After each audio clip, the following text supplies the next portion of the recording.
There are 180 different museums in London. Everybody knows about the great national museums that reside in the capital. What's lesser known is that there's also this huge range of smaller museums about very specific aspects of London's history that nobody else can tell, and they're an absolutely key part of London's cultural offer.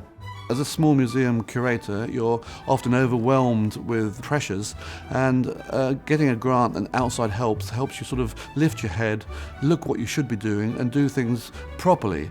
One of the key functions of our resilience programmes is really to help museums stay open, to tap into new sources of funding, to make their exhibitions and their programmes as interesting and diverse as possible. The opening of the Shard meant that our visitor numbers went up, and this had implications for sort of things like staff rotas.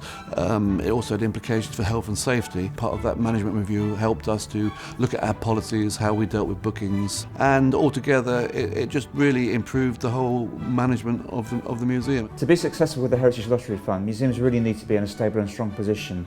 And Survive and Thrive is really one of the things that helps get them there. They won't have that wealth of resource that larger museums have, and there are a whole range of areas they'll have to start to work in.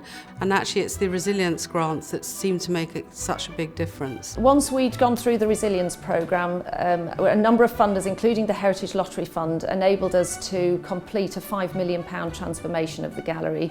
It's an amazing fact really that we had less than 20,000 visits a year beforehand. In the last year we've had over 127,000 visits. We are now the pride and joy of the council, the pride and joy of Waltham Forest, and we get visitors from all over the world. Survive and Thrive has a legacy. It doesn't just stop after the grant, and we make sure that when we give a grant that it all continues. We're interested in governance, in business planning and training. We're very keen to work with a number of museums who are keen to look at their development needs and the need to respond to change over the next few years. We've also worked with them on Gunnersbury Museum, in fact they're mid-project at the moment, and also Harrow Museum, which is even earlier in that phase, but both those museums have received Survive and Thrive grants, and it's yielded a huge amount in terms of strengthening the offer and the benefits to the community.